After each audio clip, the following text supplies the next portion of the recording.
All right, I'd like to call this meeting to order. Now, this is a meeting of Orangeville Town Council and a public meeting. Due to efforts to contain the spread of COVID-19 and protect all individuals, the council chambers at Town Hall will not be open to the public to attend council meetings. Members of the public who have an interest in a matter listed on the agenda may, up until 10 a.m. on the day of the scheduled council meeting, email councilagenda@orangeville.ca indicating your request to speak to a matter listed on the agenda. A phone number and conference ID code will be provided to you so that you may join the virtual meeting and provide your comments to council. Members of the public wishing to raise a question during the public question period of the council meeting may, beginning at 7 p.m. on the evening of the council meeting, call 1-289-801-5774 and enter conference ID 720-904-204#. Correspondence and emails submitted will be considered as public information and entered into the public record. If you require access to information in an alternate format, please contact the Clerks Division by phone at 519-941-0440, extension 2256, or via email at clerksdepartment@orangeville.ca. May I have a motion to approve the agenda? Councillor Andrews, seconded by? I can't see anybody right now. Councillor Rush. Councillor Peters, could you put your videos on and other council members? Just a moment, just having a difficulty. I'm here. Okay. All right, so we have that motion seconded by Councillor McIntosh. Any opposed? That motion is carried unanimously. Thank you. Any disclosures of direct or indirect pecuniary interest by council members? Hearing none, we'll go to our national anthem, which we have queued up as a recording. Mr. Bernard.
Okay.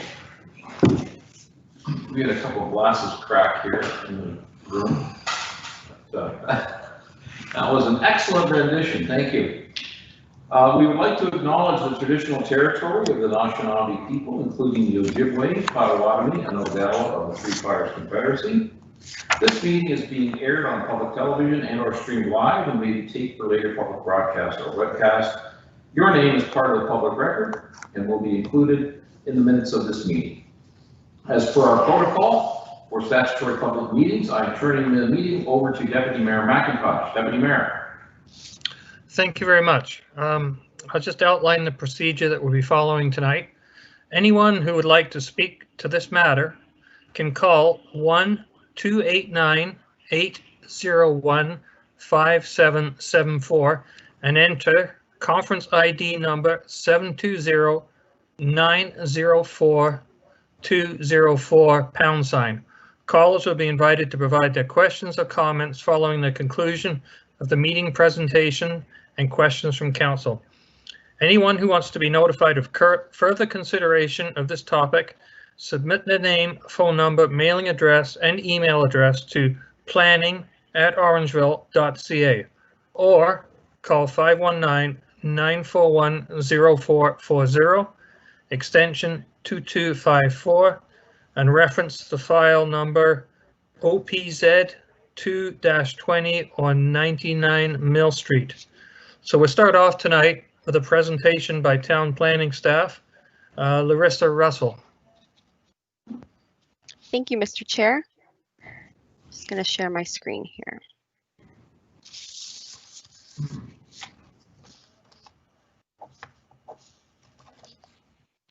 Good evening, Your Worship, members of council, and those in attendance. This is a public meeting being held in accordance with the requirements of the Planning Act in consideration of an official plan and zoning bylaw amendment that has been submitted to the town. The purpose of a public meeting is to share information about the applications with council and members of the community, to obtain comments and answer any questions. A recommendation or decision on the application will not be made tonight. An information report has also been included on this evening's agenda and provides more detail about the applications. The applicant is also in attendance and will be providing more details about their applications.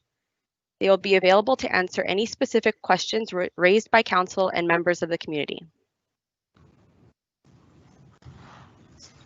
The official plan and zoning bylaw amendment applications were filed by Pedro Pimentel Architect Inc. on behalf of Clover Tua on April 15, 2020. They were deemed incomplete on April 21, 2020, and subsequently deemed complete on May 8, 2020. The applications are proposing to redesignate and rezone the lands in order to legalize the conversion of the existing building into a 4-unit residential building. The lands subject to these applications are located on the east side of Mill Street, between Mary Street and Wellington Street, and are municipally known as 99 Mill Street. They have an approximate lot area of 0.063 hectares, with approximately 15.6 meters of frontage along Mill Street.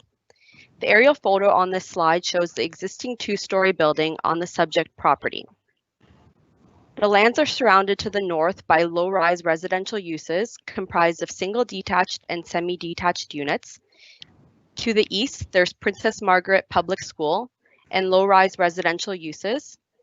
To the south is Railway Parkette, low-rise residential uses, and industrial and commercial uses south of Town Line. And finally, to the west, there's low-rise residential uses comprised of single semis and multiple dwelling units.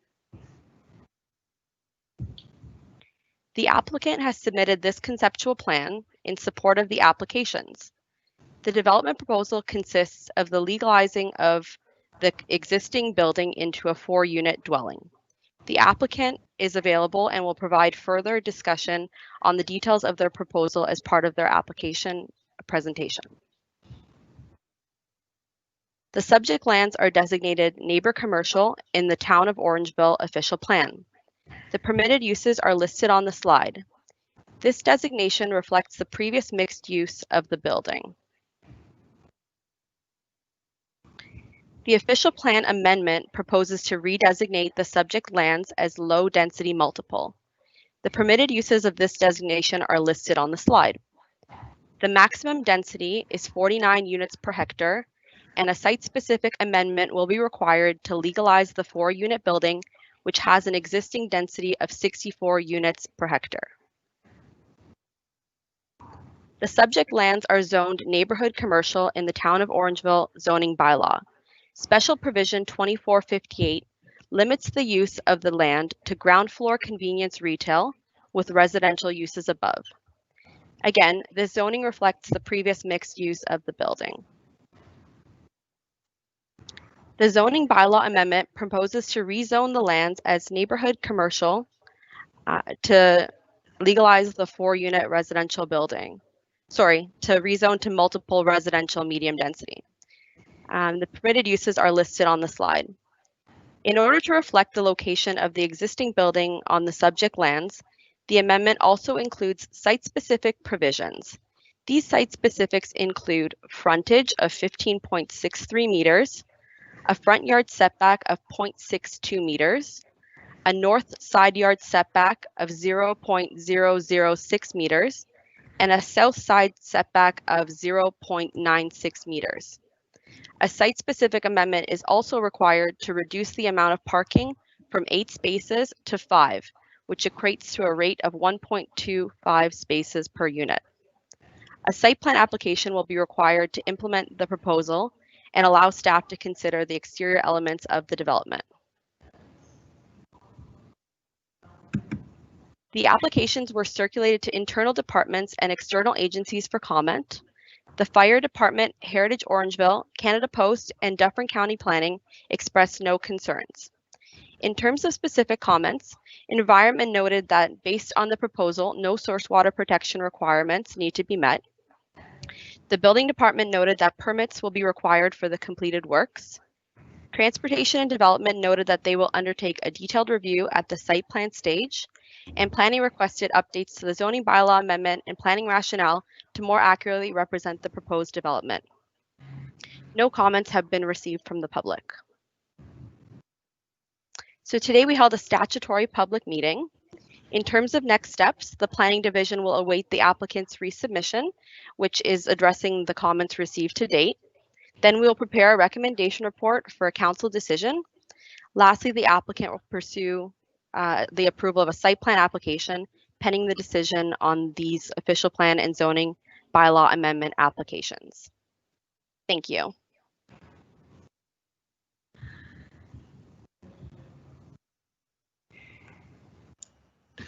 Thank you, Larissa. Now we have a presentation by Pedro Pimentel on behalf of the applicant.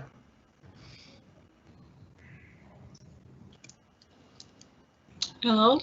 Hello, is everyone Yes. here? We can hear you. Yes. Good evening, Mayor and Council members. Pedro Pimentel, architect. We're here to have a presentation regarding 99 Mill Street. And I have beside me the planner, Mena Nunes, which is going to do the presentation. Thank you. Well, the presentation is pretty much what was done by Larissa. It's the owner retained us to bring to compliance. So everyone can hear me? Yes, we can.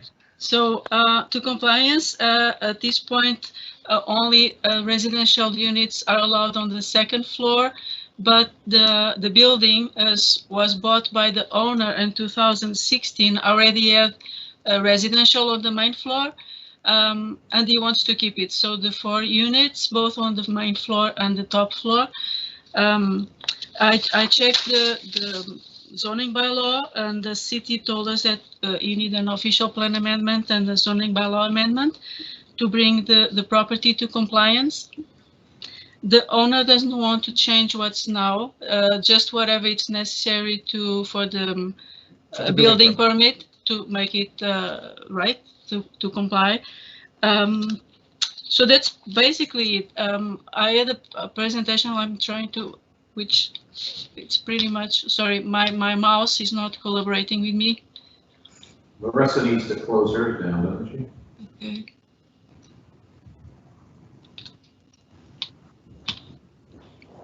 Sorry. I can share my screen with your presentation if that helps you. It helps because my mouse is not moving. Sure, just give me one It's second. moving, but it's moving on the wrong direction. I think maybe it's too many things.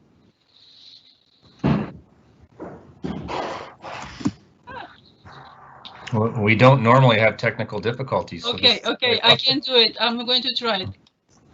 Okay. See it is? Is it visible? Yes. Okay. So now the next technical difficulty is how to move these things. Okay, I'll bring, maybe it's Okay. okay. So this is basically what I said. It's to bring to compliance. It's our internet is very slow. That's why I'm trying to move the slide. So the owner wants to maintain the existing use. Oh, it disappeared. It was good. It was good. I think our connection is bad. So Larissa, if you don't mind to put it on, I probably it will work better than with Sure. mine. So I'll put it up and then you can just say next Yeah. slide when you want the next one, okay? Thank you.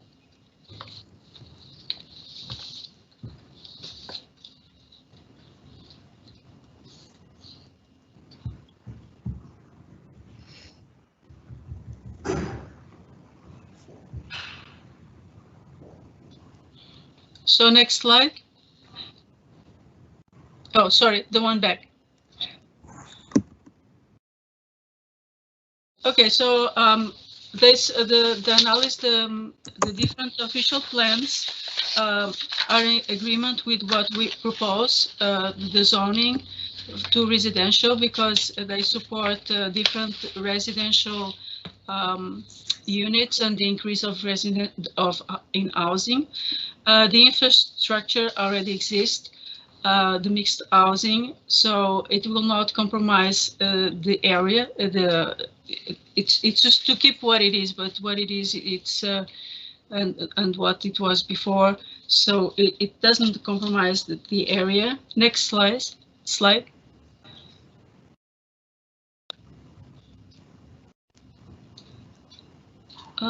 Okay, so I did say that, you mentioned that all is surrounded by residential, as you can see in the little screen.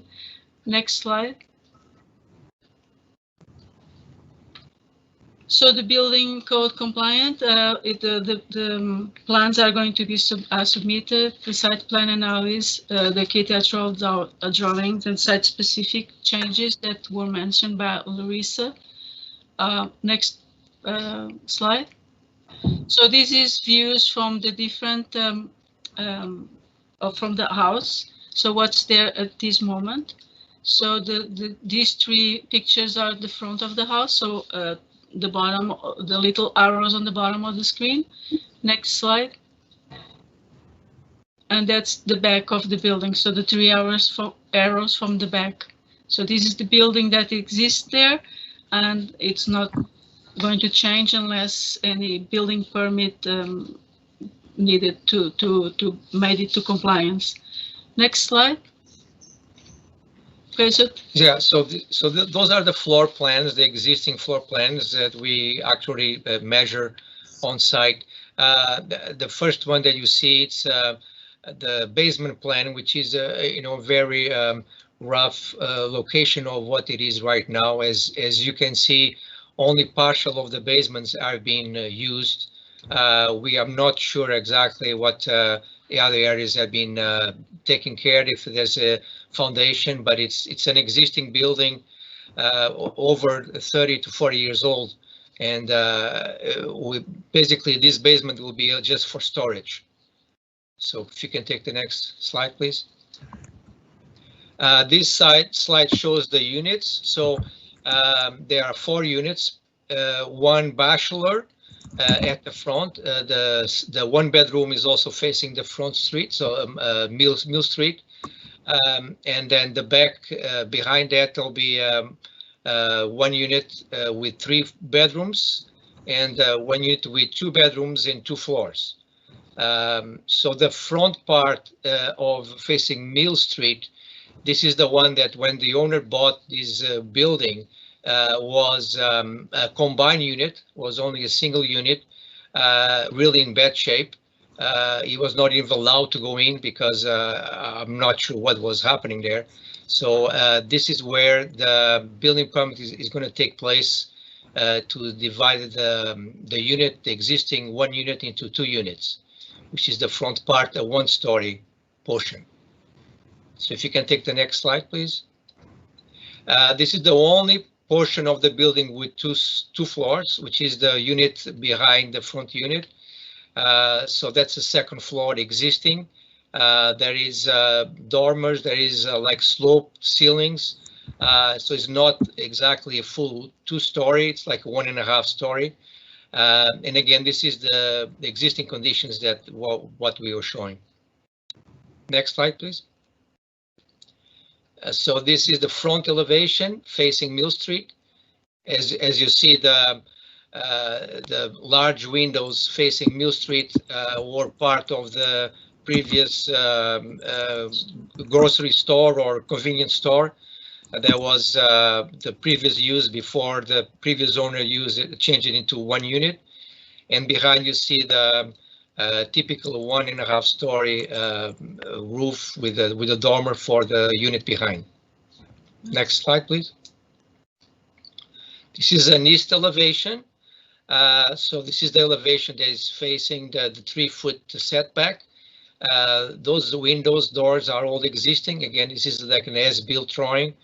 As you can see, the unit at the back is a different approach in terms of roof. There's a flat roof. There's also a balcony or a veranda. And you also can see the walkout, which is the basement on that side elevation as well. Next slide, please.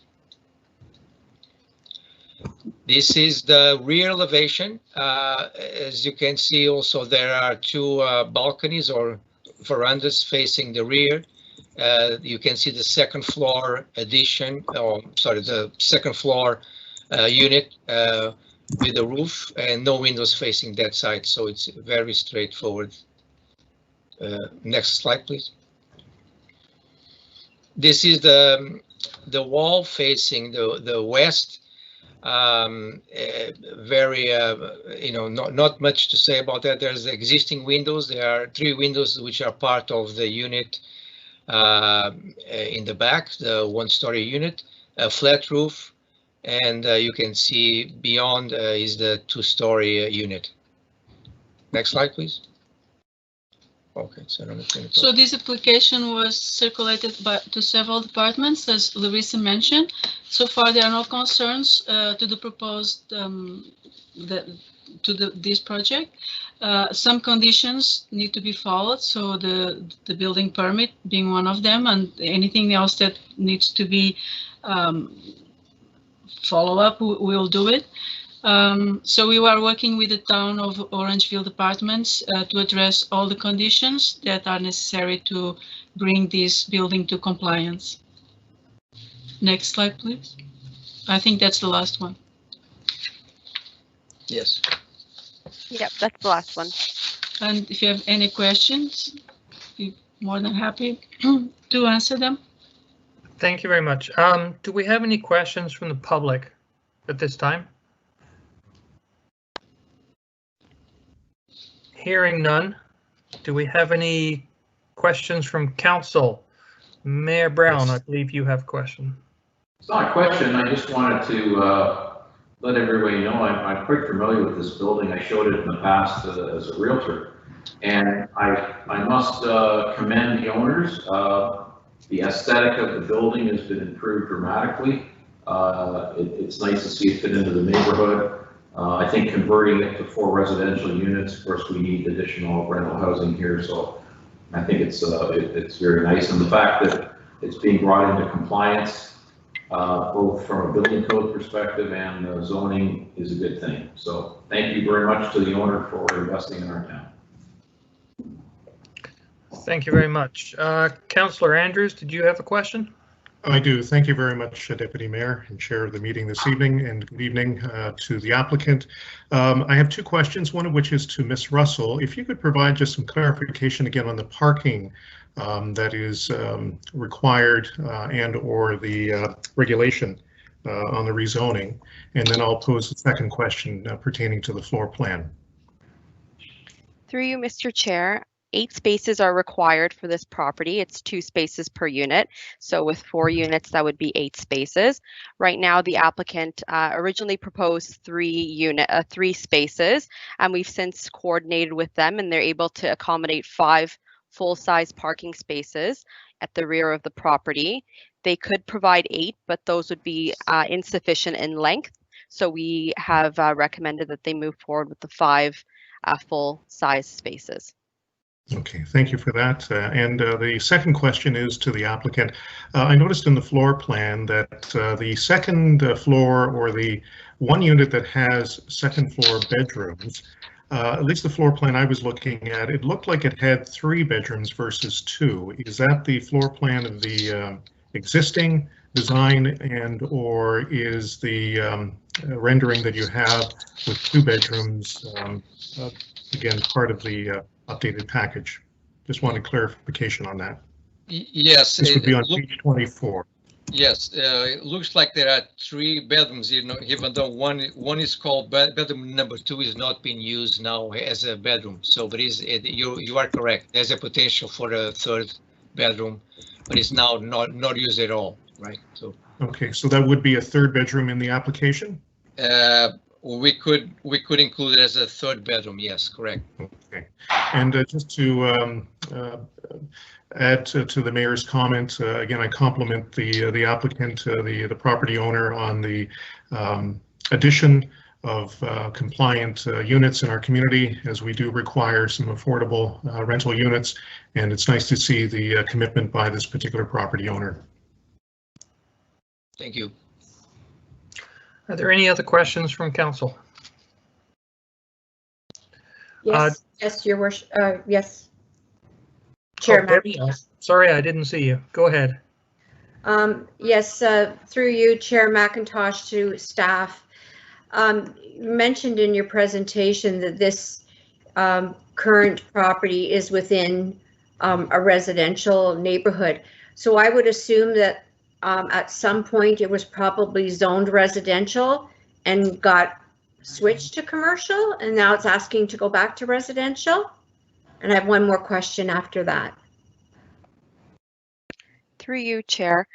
I'm not sure exactly of the zoning of the previous zoning, but when the housekeeping amendment was done in the 2000s, it was done to reflect the existing use of the property. But yes, it is possible that it was previously residential, and the current zoning and official plan as it stands reflects the use when the housekeeping amendments were completed.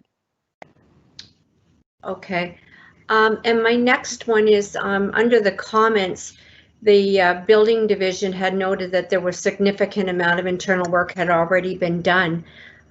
What action was taken regarding that? Because is it possible that some of that interior work that's been done without permits may not be within code? To staff?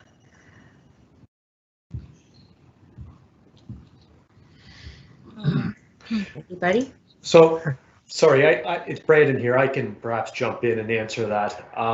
My understanding is correct, Councillor Sherwood. There haven't been permits of record that we have with respect to any work that's been done. As noted in the presentation in the staff report, as part of their efforts to bring this site into compliance, they'll of course need to obtain permits for the units that are present, and if there's any work that's been done or needing to be done to obtain compliance with the building code as part of achieving those building permits, they'll have to do so as part of that process.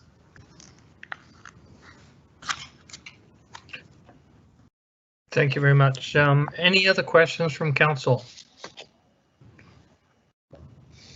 Seeing none, I just have a quick comment. I echo the mayor's sentiments. I think it's a great, addition. I know that's a pretty rundown area in some parts, and from a fire perspective, I know that building always concerned me, shall we say. It's great to know that we're going to have building permits and it's going to be done right. So I do have a concern with the parking, however. Only 4 or 5 parking spots. That does trouble me, but I'm glad the applicant's taking the high road on this one and doing it right. So if there's no other questions from council, I guess we'll need a motion from council. To receive the report. To receive the report. Andrews and Councillor Sherwood. All in favor? Yes. Yes. Carried. Thank you. Thank you. Thank you.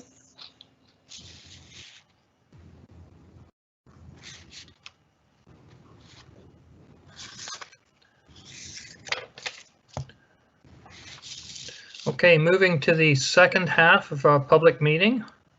Again, I'll outline the procedure to be followed. This is in regards to 670 to 690 Broadway, Habitat for Humanity. And again, I'll outline the procedure. Anyone who would like to speak on this matter is to call 1-289-801-5774 and enter conference ID number 720-904-204#. Callers will be invited to provide their questions or comments following the conclusion of the meeting presentation and questions from council. Anyone who wants to be notified of further consideration of this topic are to submit their name, phone number, mailing address, and email address to planning@orangeville.ca or call 519-941-0440, extension 2254, and reference the file number CD 2-20 or 670 to 690 Broadway. And we'll go ahead with a presentation from town planning staff, Larissa Russell. Thank you, Mr. Chair.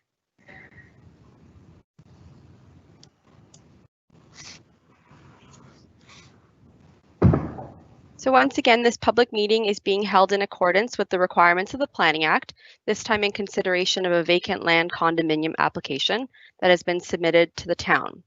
The purpose of the public meeting is to share information about the applications with council and members of the community, to obtain comments and answer any questions. A recommendation or decision on the application will not be made tonight. An information report has also been included on this evening's agenda and provides more detail about the applications. The applicant is also in attendance and will be providing more details about their applications. They will be available to answer any specific questions raised by council and members of the community. On August 17th, 2020, Van Harten Surveying submitted a vacant land condominium application on behalf of 2040771 Ontario Inc. and Habitat for Humanity. It was deemed complete on August 24th, 2020. The purpose and effect of the draft plan of vacant land condominium is to subdivide the subject lands into 33 lots. This application is related to the official plan and zoning bylaw amendment applications, file number OPZ 4/19, which are currently in progress and have already gone through their public meeting, which occurred on December 2nd, 2019. The subject property is located on the southeast corner of Broadway and Riddell and is municipally known as 670 to 690 Broadway.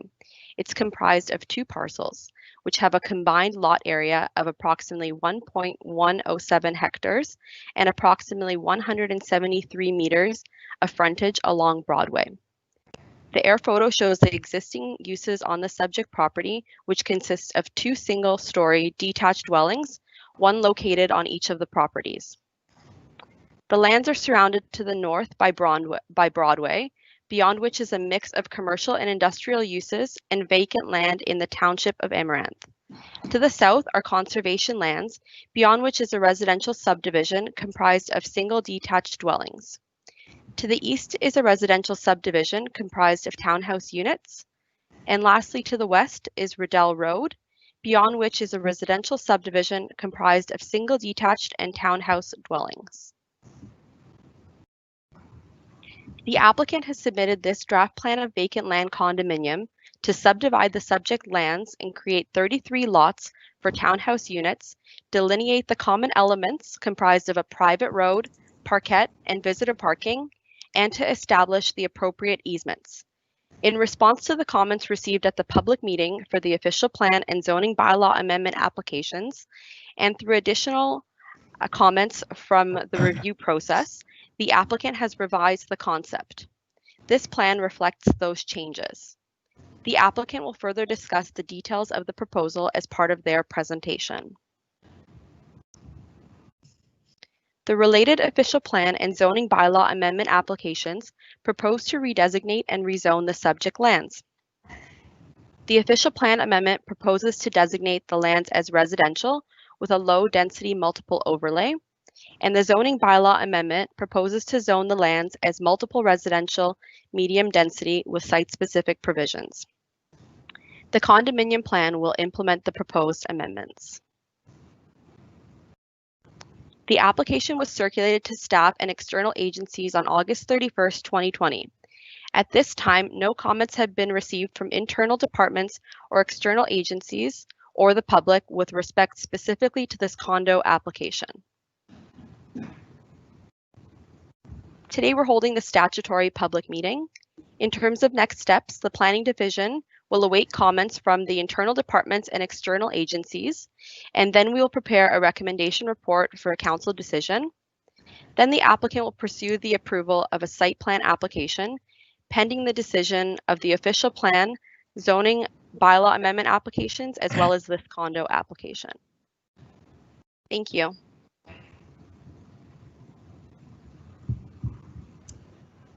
Thank you, Larissa. I'll now call on Jamie Laws and Brent Hollenbach on behalf of the applicant and owner for a presentation. Hi. Everybody hear me? Yes. Yes, okay. Yes. My part of the presentation will be to describe the type of proposed land ownership for this site, since this is what I worked on. The proposal for this site will be a vacant land condominium. A vacant land condominium is similar to vacant lots in a plan of subdivision. And, oh, thanks, Larissa. And once the condominium is registered, the buildings, and in this case for this site, they would be townhouses, they would be built after registration.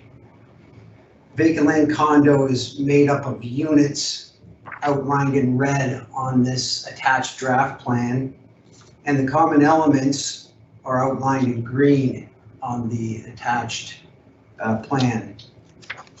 The units will be the parts of the condominium owned by the individual homeowners, and the common elements will be owned by the condominium corporation.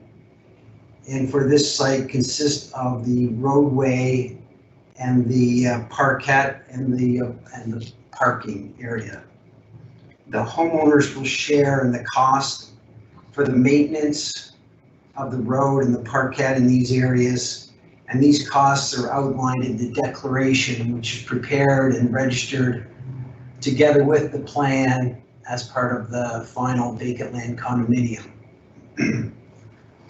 Also, as part of the site plan approval process, the portion shown at the top, bluish gray hatching, is a proposed widening that will be transferred to the county, since that's a county road. So we have various elevation views that we have. So these are the units that will be seen. There's two blocks that are going to be seen along Broadway. They're 2-3-story building. Those are the front elevations, and then you've got the rear elevation. So the fronting on Broadway, and then the fronting on the road in behind. The next sheets, we have the elevations fronting. Those are the buildings that go along the road to the south. You can see that it drops off in the back, and those are the rear elevations of the back. That will be down against the conservation lands, and the fronts, of course, are there shown as well.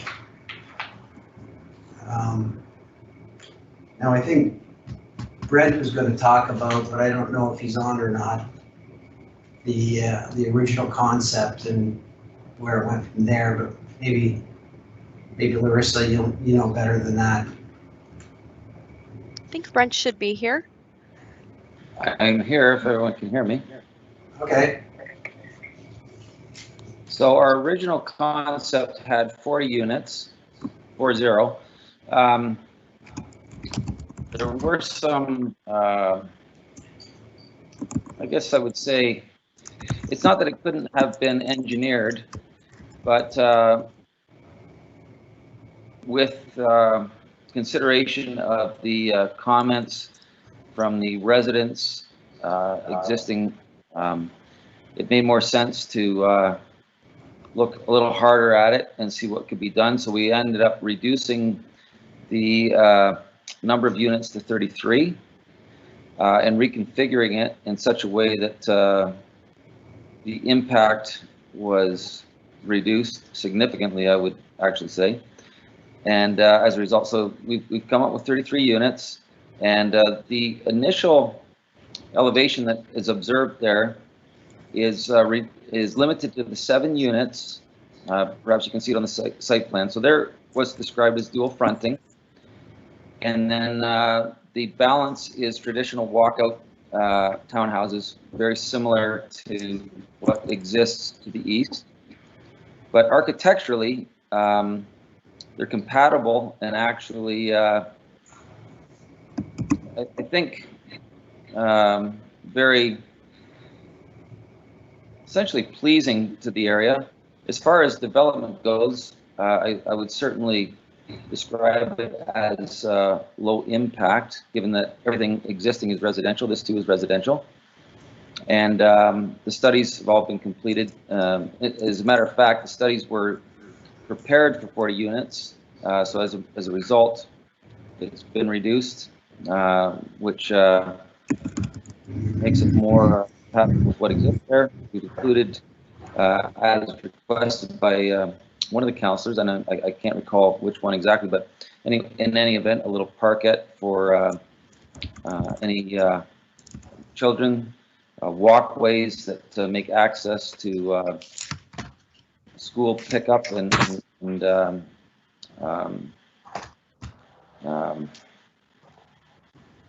that type of I'm sorry, I'm trying to think of the right word, but in any event, we have tried to resolve the concerns that were raised. A landscape plan has been prepared to demonstrate and show how what will be replaced, and to essentially enhance that location on Broadway. And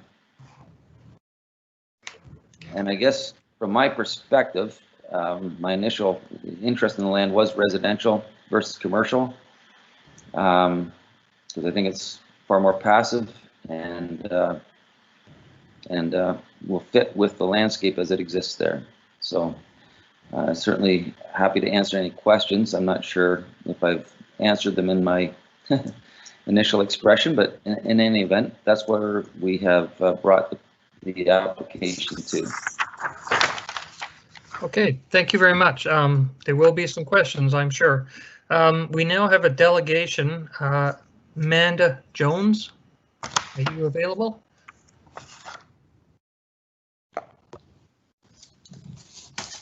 Yes, Deputy Mayor, I am. Thank you.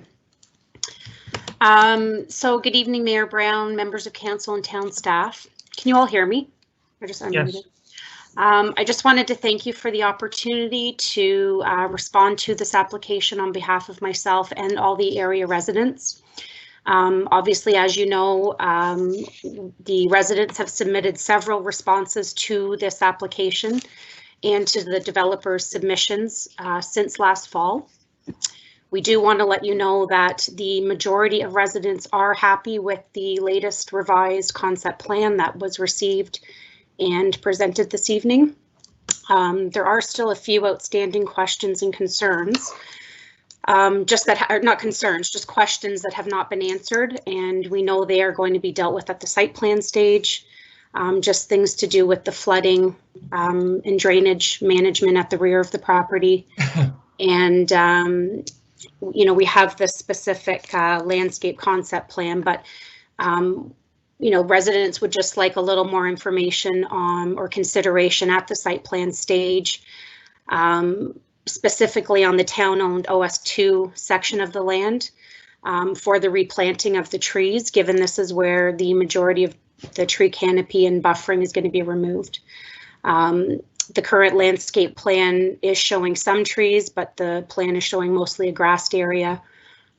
So residents would just like some consideration to be made to not only the number of trees being planted, but also the size, the density, and the growth of speed. Obviously, they don't want to wait 20 years for 3-foot trees to grow.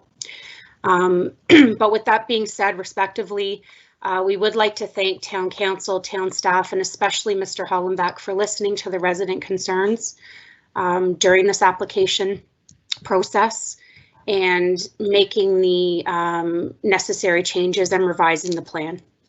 The residents are quite happy with the new concept plan. So thank you. Thank you, Ms. Jones. Do we have any questions from the public regarding this application? Hearing none, we'll move on to questions from council. I was going to ask about the flooding, but hopefully that's been resolved. Councillor Taylor, you had a question, and then Councillor Sherwood.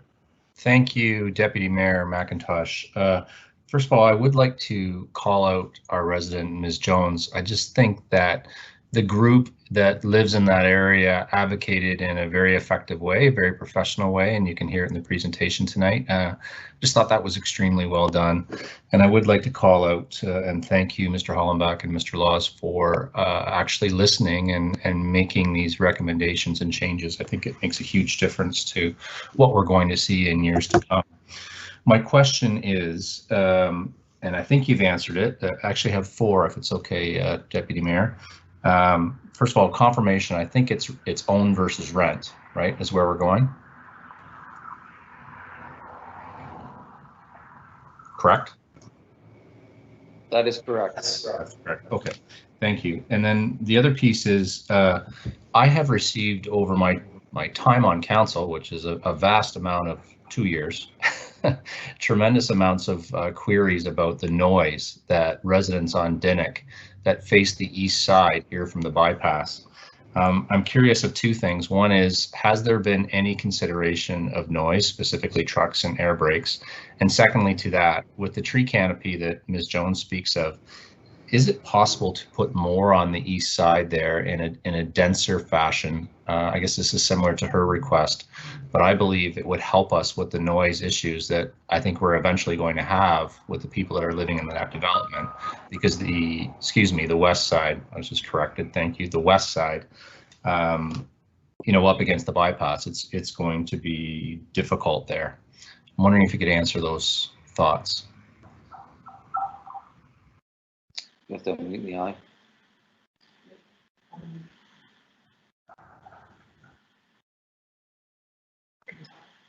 Can I be heard? Yes.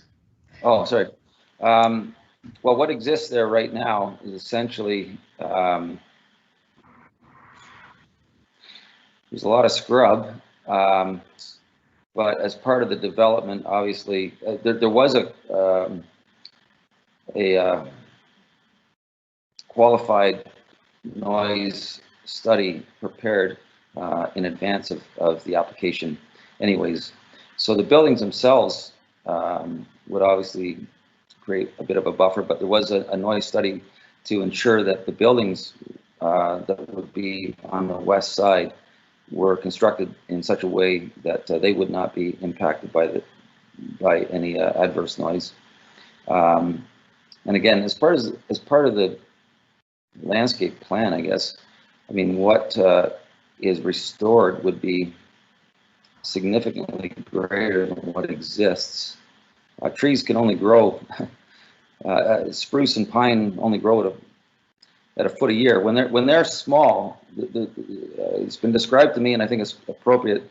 Smaller trees grow faster, like children grow, and as adults they grow slower. So trees will initially grow rapidly, but they slow down. So you know, you'll get about a foot a year in the first few years, and then they slow down. But what exists there now is not a desirable species. That's basically what is there is a very, well, as a matter of fact, that also was part of the application, was to have a vegetation study done, and there was nothing deemed that was of any significance. Yeah, there's some old growth trees there, but many of them are already diseased. So I don't know. I don't want to sound negative toward what is there, but while there's a buffering that exists, it's not a healthy, I guess that's how I would describe it. It's not that it's a healthy establishment of trees. Okay. Yeah. Thank you, Deputy Mayor. Yeah, we'll come back to you if you still have questions. Councillor Sherwood?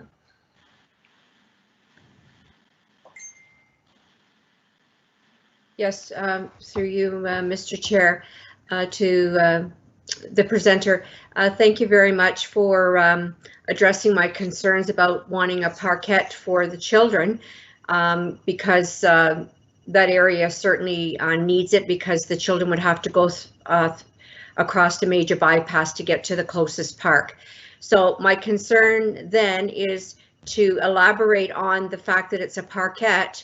I would hope that consideration will be taken that it's just not going to be a vacant piece of land with some grass on it for them to run and play, you know, catch on or something, that they will that you will consider, even though it's a small area, putting some kind of playground, whether it be a slide or a swing set. I think Larissa has the proper terminology of a tot.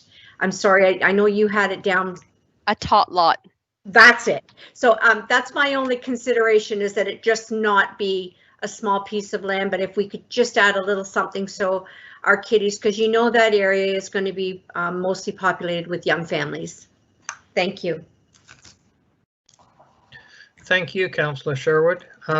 Question. Is there anybody else who would like to ask a question? Yes. Councillor Andrews here. Okay. Councillor Andrews, you go right ahead.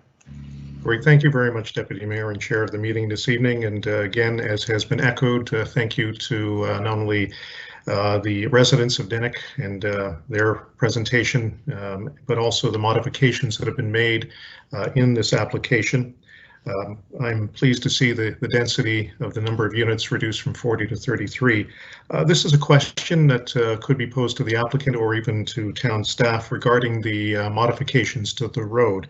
As many of us know, that is a very busy intersection, west and also going east as well as north on the Riddell bypass there. How much of an encroachment are we talking about, and what modifications will be required to meet the needs of the design that has been presented to council this evening in this public hearing? So through you, Mr. Chair, I can probably answer that. It is a county road, so the road will be dedicated to the county, and the road widening consists of approximately 4 meters. So 4 meters will be in fact on the southern portion, and as if I'm correct in saying so, with it being passed back to the county, it will be their responsibility for the management of that particular part of the road. Is that correct? Doug, do you perhaps know the answer to that question? Thank you. Yes, I do. It is going to be a county road, so they will be responsible for the management of the entire right-of-way. Thank you, Mr. Jones. Councillor Peters, you have a question. Thank you, Mr. Chair. Through you to the applicant's question and then sort of a general comment. I was hoping you could expand on the partnership with Habitat. Are there a certain number of units dedicated to that group, or could you just sort of expand on how that partnership exists, just for greater public knowledge? My screen says mute. Can everyone hear me? Yes. Okay. Yes. Sorry. Yeah, Habitat for Humanity is at the moment not involved for financial reasons. So they were the initial, how can I put this? They began the process, but as you can appreciate with an organization of that scale, it was challenging. And so when I got involved, there was an initial proposal and agreement to make a certain number of units available to them, but they have, I guess, come to the conclusion that it was going to be difficult no matter what. So at the moment, they are no longer involved. The application is exclusively on my part individually. I would like to, this may not be a site that is suitable for their needs, I guess, ultimately. So I'm in support of their application, but this is probably, they are absolutely not involved at the moment, and it's unlikely that they will be involved on this particular site down the road. I hope that I'm making myself clear. I'm not trying to avoid answering it. It was, that's how it sort of evolved. So they are not involved, and it does not, they have no, at this time, there is no expectation that they will be involved at this location. So for all intents, these are just market units. There's no. Exactly, yes. Okay. And then the second part, if you don't mind, Mr. Chair, not sure if this would be for the applicant or town staff, but could someone sort of fill me in on the difference between the applications? Last time we talked about a connection to the south through to Dinnick along the easement. That seems to have been removed to some extent. I would think for walkability and accessibility, that path would still be a good thing to implement as part of the construction. Certainly better to do it while the rest of the land is torn up than after the fact. Can someone fill me in on the history on that decision and whether or not that could return? I can certainly contribute to that answer. Mr. Jones may also want to speak to it. The servicing connection is primarily through that corridor, and as a result, it makes it very difficult to add a walkway there. So as a result of our resubmission, the town, in discussions with the town and the engineers, it was calculated, I guess, and determined that the most appropriate connection would be to what exists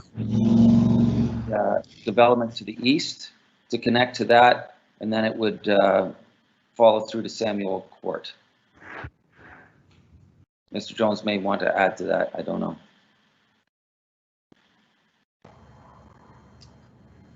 Through you, Mr. Chair, I think that covered the question adequately, unless there's additional questions from the councillor.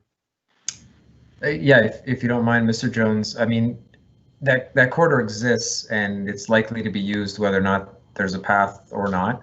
I just wonder if there's some sort of provision to make it a little more useful to people, because otherwise it'll just become a beat up walking track, and it may be again just safer and more convenient, especially to have two different points of access to the development, because it's sort of it's on a peninsula essentially at Riddell and Broadway. There's not a lot of access there by sidewalk or pedestrian access. Yes, through you, Mr. Chair, to Councillor Peters. I'd have to consult with staff to determine exactly what the reasons were for eliminating that. Certainly, it's important that there is a pedestrian connection for this development to the remainder of the town. With that said, that is being achieved by the connection into the neighboring property. Adding in an additional one would mean additional maintenance for the town. But as I say, I would have to check with staff as to the specific reasons why that one was eliminated. If I could, through you, Chair, if that's the right introduction, just add to that, the corridor for runoff is fairly significant through there, and so that's why it was preserved, to ensure that obviously there would be no, and I guess I can sort of highlight a bit on the side there. What appears to be flooding is related to the terrain as it exists, but the water does exit through there to the east as it should. And so when that's reconstructed as it should, it will address both those things. It will not only ensure that the water, the stormwater and so on and so forth, runoff follows its appropriate course. It's not interrupted by anything. So it's not a footpath that would be used because it just it's not really usable as a result. The footpath that is being proposed and that would be established is what would be used. I hope again that I'm expressing this appropriately. Yep, no, thanks. I understand where you're coming from. I think people will find their way down that path one way or another. So time will tell, I suppose. Thank you very much. Any other questions from council members? Mayor Brown. Thank you, Chair McIntosh. I just wanted to ask, I don't know whether it's Mr. Osmond or Mr. Jones about the buffer lands. So is this going to be maintained at all, or will this be left to be naturalized? Through you, Mr. Chair, to Mayor Brown, my expectation is that these lands would be left to naturalize. They would not be maintained by the town. Okay. And just one final comment is Councillor Taylor had mentioned earlier, I want to thank Mr. Hollenbeck. This is, by my calculations, probably $10 million in labor and materials going into this project or more.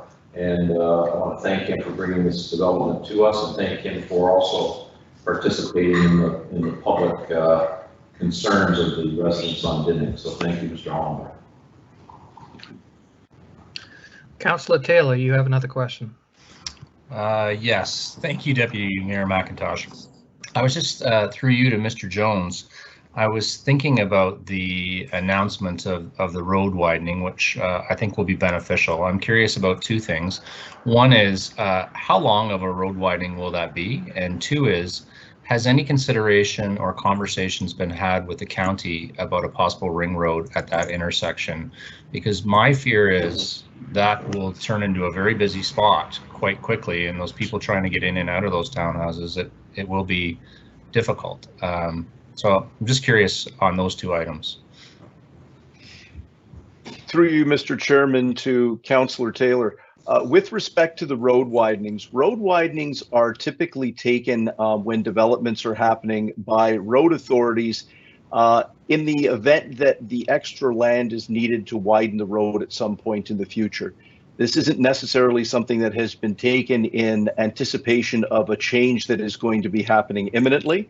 But if we were to look at the ownership fabric along that lines, it does jog somewhat. And that's because there have been previous road widenings that have been taken. And by taking this land, that makes it more consistent and would permit the county to do an expansion at some point in the future. With respect to your second question regarding a ring road, I am assuming when you say a ring road, you are talking about an extension of Hanson Boulevard that would then come to the south and create a loop with Riddell Road. Is that what you're thinking about? Either a ring road or a sorry, I'm having a brain drain here. A circle. Or a roundabout. Either a ring road or a roundabout. Is there plans for either of those? And I apologize. It's late. It's been a long day. So. Okay. When I was thinking of a ring road, I was thinking of a longer extension of Hanson Boulevard tying into Riddell Road. I know that was the subject of a study that was completed by the county some years ago. With respect to a roundabout, I don't know of any plans to change the Riddell Road, County Road 109, County Road 16, because this piece of road is County Road 16 as well, into a roundabout. It's not something that is been the subject of a discussion that we have had with the county. Okay, thank you. Are there any other questions from council? Hearing none, we'll need a motion to receive. Andrews. Taylor and Andrews, all in favor? Yes. Yes. Passes. Thank you very much. That ends our public meetings for tonight. Okay, I'm just wondering, do we have anybody weighing in on question period tonight? We do not. We have a bylaw here, it's 9.1, a bylaw to confirm the proceedings of the Council of Corporation of the Town of Orangeville at its council special meeting held on September 23rd, 2020. May I have a motion for this bylaw, please? Councillor Post. Councillor Sherwood and Councillor Andrews. All in favor? Opposed? Hearing none, that has been passed. Thank you. And a motion to adjourn, please. Councillor McIntosh, seconded by Councillor Sherwood. All in favor? Yes. Yes. Okay, so council members, we're going to be adjourning here. We have a 9 o'clock special meeting, which has been advertised to the public. So we're going to sign off here and come back at 9 o'clock. Thank you all. Thank you. Thank you.